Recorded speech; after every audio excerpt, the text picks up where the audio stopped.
Welcome to the program Global Weekly News, serial number 92. First, let us look at UN Security Council resolution on ceasefire. On 25th March, UN Security Council passed a resolution on ceasefire in Gaza. The ceasefire is to be implemented during the month of Ramzan and to end on April 9. UN Security Council was able to pass the resolution because the US did not exercise its veto power as it did on 3 other occasions. Instead, it abstained from voting. 14 out of 15 members of the UN Security Council voted in favor of the resolution, which was introduced by Mozambique. Russia attempted but failed to include an amendment which stipulated that the ceasefire must be permanent. The vote took place hours after Israeli Defense Minister Gallant arrived in Washington, D.C. with a weapons wish list. In response to the U.S. not exercising its veto power, Israeli Prime Minister Benjamin Netanyahu cancelled the Israeli delegation's visit to the White House. The U.S. retreated from its consistent position in the Security Council, linking a ceasefire with the release of the hostages with Hamas, reads a statement by the Israeli PM's office. The U.S. change of position is a major victory for the Palestine Solidarity Movement, which has been mobilizing to put pressure on the U.S. government to end its unconditional support and facilitation of Israeli genocide in Gaza. This comes a few days after Biden signed a massive spending package into law, which allocates another $380 crore to Israel in military aid and stops funding to the United Nations Palestine Refugees Works Agency for 1 year. Biden, who is running for re-election as president in November elections, is unable to carry out his campaign in a normal public fashion because he has to outmaneuver pro-Palestinian disruptors who chase him at almost every single public appearance. On 25th March morning, protesters delivered heaps of horse dung to the homes of U.S. Secretary of Defense Lloyd Austin and U.S. National Security Advisor Jake Sullivan, who facilitated the sale of weapons to Israel. Next, we are going to look at the case of Julian Assange. The UK High Court has granted provisional permission to journalist and WikiLeaks founder Julian Assange of Australia to appeal his extradition to the United States. The ruling was handed down by judges in London on 26th March as supporters of Assange gathered outside the court to demand his freedom. The United States has sought to extradite Assange to prosecute him on 18 charges, 17 of which are under the draconian U.S.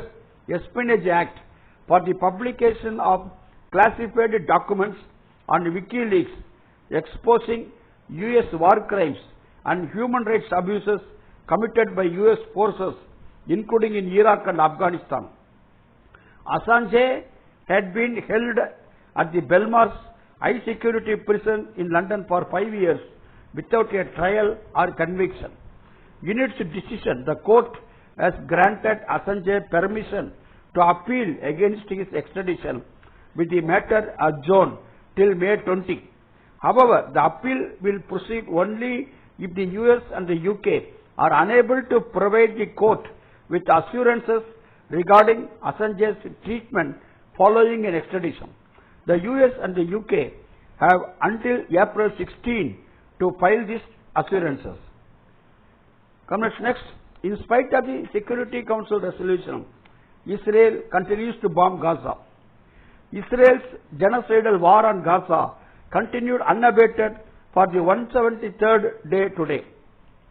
Hours after the UN Security Council finally passed a resolution demanding an immediate ceasefire, Israel already began to bomb areas across Gaza. The long-awaited Security Council resolution was welcomed with widespread relief from the international community, with the Security Council also breaking into applause in a rare break from usual protocol of No applause or cheers during a Security Council session. Hamas welcomed the passing of the resolution, saying that it affirms readiness to engage in immediate prisoner exchange on both sides. The Palestinian Foreign Ministry also appreciated it, calling it a step in the right direction to stop the Israeli war completely and to ensure the withdrawal of all Israeli forces from Gaza, the entry of more aid to Gaza, as well as for the return of all the internally displaced Palestinians to their own homes and neighborhoods. The Foreign Ministry also called on the member states of the Security Council to fulfill their legal and historical responsibilities to implement the resolution immediately. Israel expectedly denounced the ceasefire resolution and even cancelled Netanyahu's trip to the United States over its abstention. However, meetings between Israeli and US government officials to discuss supply of weapons are proceeding as normal. Internationally, the United Nations, China, Australia, the European Union, South Africa and Saudi Arabia, among others, welcomed the passing of the resolution and calling for its immediate implementation. UN Secretary General Antonio Guterres said that the failure to implement the resolution would be unforgivable. Philippe Lazzarini, the head of the United Nations Relief and Works Agency for Palestinian Refugees, also expressed hope that the resolution will be implemented in what remains of the month of Ramzan, so that the besieged civilians in Gaza will be able to get some much needed relief and peace. The US claims that the resolution is legally non-binding. The spokesperson for the UN Secretary General told that all the resolutions of the Security Council are international laws and legally binding. Israeli military have struck more than 60 locations, including homes, residential buildings and neighborhoods across Gaza. At least 18 people have been killed in Rafah, including several children, with at least 30 also killed near the Al-Shifa hospital. The total death toll in Gaza from the Israeli war since 2023 October 7 has risen to at least 32,414 Palestinians killed, with at least 74,787 Palestinians injured. US, Jordan and others are airdropping aid deliveries in the face of repeated Israeli restrictions and blockages of aid deliveries through land routes. At least 12 people are confirmed dead near Gaza's northern coast after drowning in the Mediterranean Sea, where they swam to retrieve the aid parcels mistakenly dropped in the sea. Additionally, 6 others have also been killed in stampedes that broke out after Palestinians attempted to obtain aid following airdrops elsewhere in northern Gaza. For the last several weeks, the UN and the international aid groups have repeatedly warned of northern Gaza falling into the grip of a famine, followed by the rest of Gaza, if there wasn't a massive and uninterrupted increase in supply of humanitarian aid. Comrades, this IMF deal is spoiling country after country. Let us look at Egypt and the IMF deal. Egyptians are being hit with another round of price increases less than 3 weeks after their government implemented further economic reforms to satisfy the conditions attached to the additional bailout loan it secured from IMF earlier this month. Effective from March 22, the government has imposed a hike of over 33% on the price of butane gas cylinders, on which millions, especially poorer households, depend for cooking, as the supply of natural gas is limited to just over half of all Egyptian households. Another price hike of almost 18% on diesel, which fuels most of the transportation of people and goods, will exert further upward pressure on the prices of commodities, including essentials like food. As of February, Egyptians were already suffering a food price rise of more than 50% over last year. In 2022, $300 crore loan was given to Egypt by IMF. On 6th March 2024, Egypt secured a deal with the IMF which agreed to give another $500 crore as loans. IMF pressurized Egypt to stop exercising controls over its currency's exchange rate and shift to a flexible exchange rate regime, whereby the value of the Egyptian pound would be determined freely against other currencies. The value of the Egyptian pound fell 55%. $1 is equal to 48 pounds. Import of fuel cost has gone up. Through the fuel price hike, the government has passed on this loss to its people, almost 30% of whom are in poverty. Unemployment is on the rise. Wages are going down in Egypt. Despite a privatization drive underway since 1990, Egypt's public sector still provides almost 25% of all employment in the country and offers better terms than the private sector, which is predominantly informal.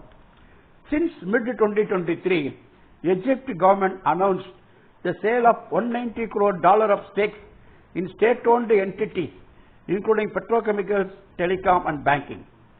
Egypt is constructing an isolated security zone in the desert area on the border with the Gaza Strip, with the aim of receiving refugees from Gaza. The European Union also agreed to fund Egypt another $800 crore on 17th March, followed by the World Bank, which committed $600 crore on 18th March.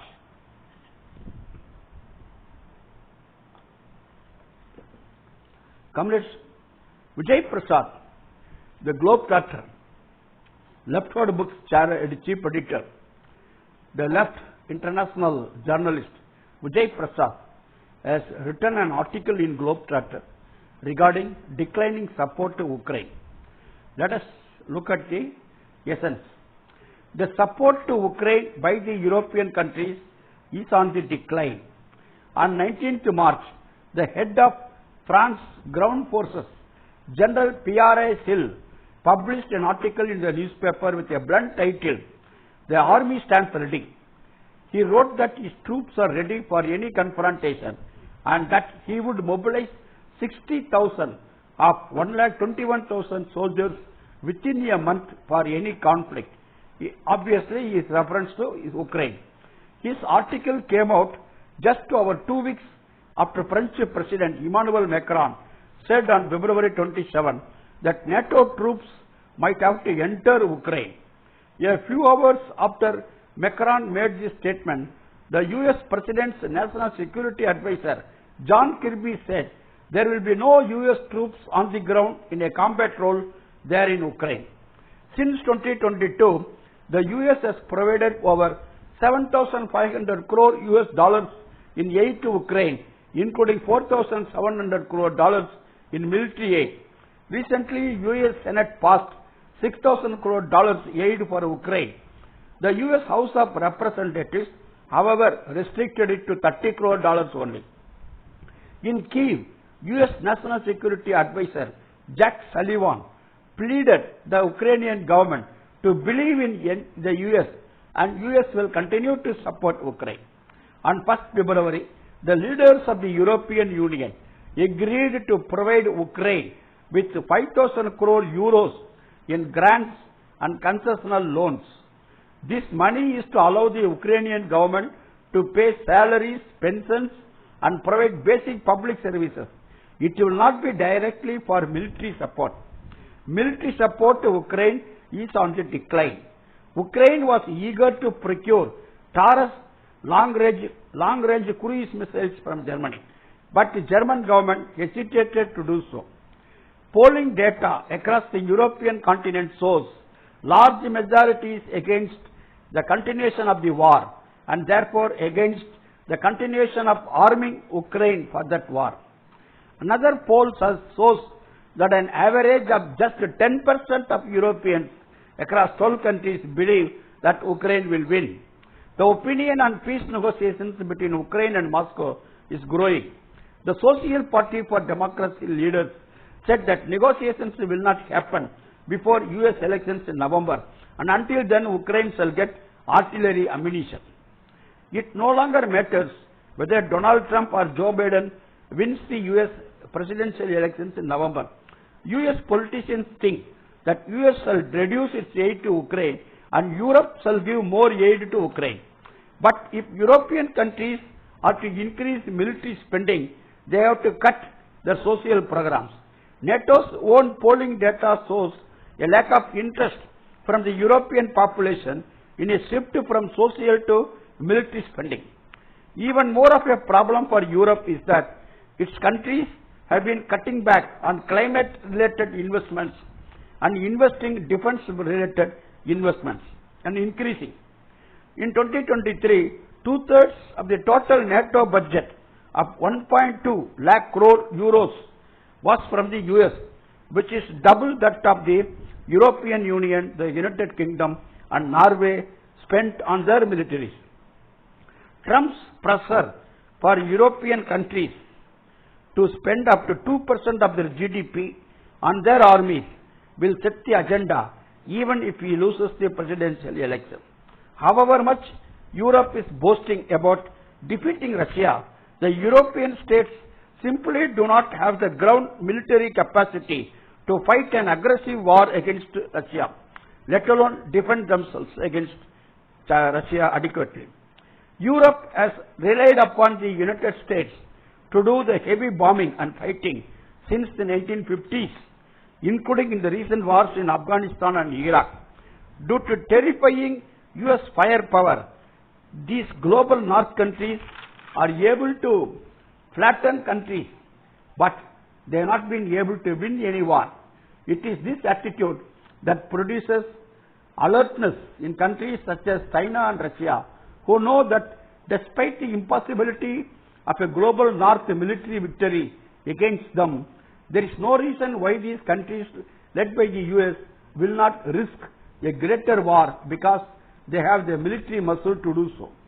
That attitude from the US mirrored in the European capitals produces one more example of the arrogance of the global North, a refusal to even consider peace negotiations between Ukraine and Russia. NATO was defeated in Afghanistan. It is unlikely to make great gains against Russia in Ukraine. Lastly, we are going to look at Puerto Rico. Puerto Rico, officially the Commonwealth of Puerto Rico, is a Caribbean island and unincorporated territory of the US. On 22nd March, Kamala Harris, Vice President of the United States, marked her first visit to Puerto Rico to attend a Democratic Party fundraiser and was met with mass protests.